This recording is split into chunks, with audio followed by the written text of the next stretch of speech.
Hello student, welcome to equator academy Dehradun. और आज का जो हमारा टॉपिक है वो है आपका स्टबल बर्निंग को लेकर है।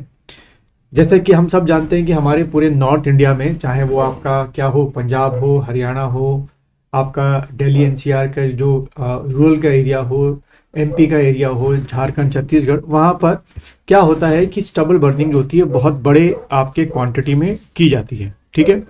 और इसका जो इम्पैक्ट है, its impact and what control जो है वो जानना बहुत ज़रूरी है। तो सबसे पहले हम लोग समझेंगे स्टबल बर्निंग के जो कॉजेज़ बताए गए हैं, जो आपको लिख कर आने हैं, जो आपसे पूछे जा सकते हैं कि क्या क्या उसके कॉजेज़ हैं। ठीक है। तो देखो क्या होता है कि जो हमारे यहाँ देखा जाए क्रॉप जो होती है वो मेनली दो तरीके की आपकी क्रॉप्स होती हैं। पहले आपकी एक होती है खरीफ क्रॉप और एक आपकी होती है राबी क्रॉप। ठीक है। खरीफ क्रॉप में मेन तौर पे हम लोग जिसको लेते हैं वो है आपका राइस, यानी कि चावल जो होती है, धान की खेती जिसे हम लोग कहते हैं, उसकी हम लोग बात करेंगे। क्योंकि बहुत बड़े इलाके में जो है खरीफ क्रॉप के अंदर राइस की जो फार्मिंग है वो की जाती है, चावल की। जैसे कि बहुत बड़ा इलाका कौन सा हो गया, जैसे मैंने बताया आपका पंजाब, हरियाणा, यूपी, एमपी, राजस्थान और दिल्ली, यहाँ तक कि बिहार में भी बहुत बड़े इलाके में ये आपके खरीफ की में राइस की क्रॉप की जाती है। और सितंबर और अक्टूबर तक आते आते इसकी कटाई होती है। कटाई होने के बाद जो इसका कह सकते हो कि एक वेस्ट मटेरियल कह सकते हो, या जो रिमेनिंग पार्ट आपका है वो रह जाता है, जिसको कई ये ट्रेडिशन है, कई कह सकते हो कई सालों का, कि ये लोग उसको बर्न या जला देते हैं, स्टबल बर्निंग करते हैं, जिससे राबी की क्रॉप के लिए यानी कि गेहूं की क्रॉप के लिए जो खेत हैं वो आपके तैयार हो सके। ठीक। अब ये जो ट्रेडिशन है ये हमेशा से क्या करता आ रहा है, it creating a huge amount of what pollution in the NCR and और you can say in the northern India. ठीक है। वो कई सालों से होता आ रहा है। इसी को रोकने के लिए, ठीक है, आपके जो पंजाब गवर्नमेंट थी वो क्या लेकर आई, पंजाब इंट्रोड्यूस, अगर मैं बात करूँ बिल की तो वो था Punjab introduce preservation of sub soil water act to control the depleting ground water. ठीक है। उसकी वजह क्या थी कि एक तरफ तो स्टबल बर्निंग लगातार हो रही थी और फार्मर्स जो है ह्यूज अमाउंट ऑफ पानी जो आपका वाटर होता है वो ग्राउंड वाटर से निकाल रहे थे, कोई रोकने वाला नहीं था। इसलिए लगातार जो चावल की खेती थी वो बहुत ज़्यादा पॉपुलर होती जा रही थी किसानों के बीच। ठीक है। और एक डेटा क्या बताता है कि 1 किलो चावल 1 kg ऑफ राइस जो है उगाने के लिए जो टोटल अमाउंट ऑफ वाटर चाहिए वो चाहिए 5337 litre of water required to grow 1 kg of rice. तो आप सोचिए कितने बड़े इलाके में आपकी राइस खेती हो रही है, कितने बड़े इलाके में ग्राउंड वाटर आपका यूज़ हो रहा है, कितने बड़े में इलाके में स्टबल बर्निंग हो रही है।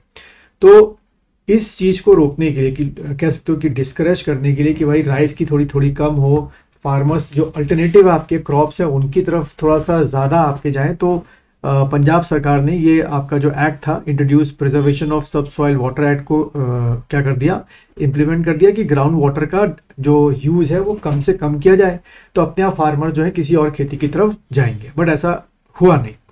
अभी भी अगर आप देखें खासतौर पर पंजाब, हरियाणा, एमपी में लगभग जो पानी यूज़ किया जाता है एग्रीकल्चर के लिए 73% पानी जो है वो ग्राउंड वाटर को यूज़ करते हैं और 27% जो पानी है वो आपका रेनफॉल का पानी आपका होता है। ठीक है। अच्छा, ये राइस इतना पॉपुलर क्यों हुआ? एक तो पानी आराम से मिलना शुरू हुआ, दूसरा जो ग्रीन रेवोल्यूशन हुआ था उसमें भी राइस की खेती को यानी कि पैडी कल्टीवेशन को बहुत ज़्यादा प्रमोट किया गया। फ्री अमाउंट ऑफ कह सकते हो या subsidy amount of seeds provide किए गए, फर्टिलाइज़र प्रोवाइड किए गए, जैसे मैंने बताया पानी प्रोवाइड किया गया। तो एट लास्ट होना क्या था कि ज़्यादा से ज़्यादा किसानों का झुकाव इस तरफ आपका होने लगा। ठीक है। तो अब क्या होना चाहिए? अब होना ये चाहिए कि गवर्नमेंट को सबसे पहला ये है कि किसानों को जो अल्टरनेटिव सोर्सेज हैं, मतलब अल्टरनेटिव जो आपके क्रॉप्स हैं उनकी तरफ मोटिवेट करना चाहिए। दूसरा, जो आपका स्टबल रह जाता है उसको सरकार कहती है कि हम कलेक्ट करते हैं, फिर उसको हम साइंटिफिक तरीके से जो है उसको डिकम्पोज करते हैं। ये जो एक्सरसाइज है ये प्रैक्टिकली अभी भी ऑन फील्ड इम्प्लीमेंट नहीं हो रही है, इसीलिए स्टबल बर्निंग हो रही है।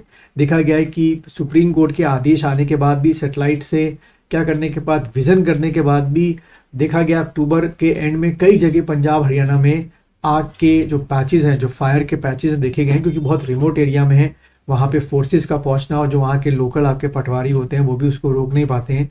जबकि कोर्ट के आदेश आने के बावजूद भी किसान सहने को तैयार भी हैं। वो कहते हैं अगर हमने स्टबल बर्निंग नहीं की तो अगला जो हमारी क्या है राबी में वीट की जो शुरुआत है वो हमारी ख़राब हो जाएगी, तो हमें उसमें भी क्या हो जाएगा, लॉस आपका हो जाएगा। तो ये गवर्नमेंट प्लस वहाँ की जो सिविल सोसाइटी है प्लस आपका जो प्राइवेट सेक्टर है प्लस आपके जो एनजीओ हैं, जब तक ये सब मिलके काम नहीं करेंगे किस तरीके से फार्मर की फीड से जितनी जल्दी हो सके उस स्टबल को आप हटाएं, उसके बदले में भी फार्मर्स को अगर कुछ monetary point of view profit देना चाहते हैं तो दें, लेकिन उसको हटा के उसका बायो तरीके से डिग्रेड करें कि वो इन्वायरमेंट में जले ना, और फिर फार्मर्स को अल्टरनेटिव मेथड ना अपना पड़े जलाने का। तो जैसे मैंने बताया है कि ज़रूरी है कि सारे के सारे जो आपके प्लेयर्स हैं जो मैंने नाम अभी लिए वो सारे के सारे क्या करें, इसमें काम करें, तभी आप स्टबल बर्निंग को रोक पाएंगे। वरना जैसे जैसे पॉपुलेशन हमारी बढ़ती जा रही है वैसे वैसे खेती और बढ़ेगी और बड़े इलाकों में होने लगेगी, हाइब्रिड सीड्स आएंगे, स्टबल बर्निंग और ज़्यादा बढ़ेगी, और जो डेथ आप कहें इस कारण का क्या कहते हैं पोल्यूशन के कारण वो ज़्यादा ही आपके बढ़ने शुरू हो जाएंगे। तो इसलिए बहुत ज़रूरी है कि सरकार कुछ ठोस कदम इस बारे में ले।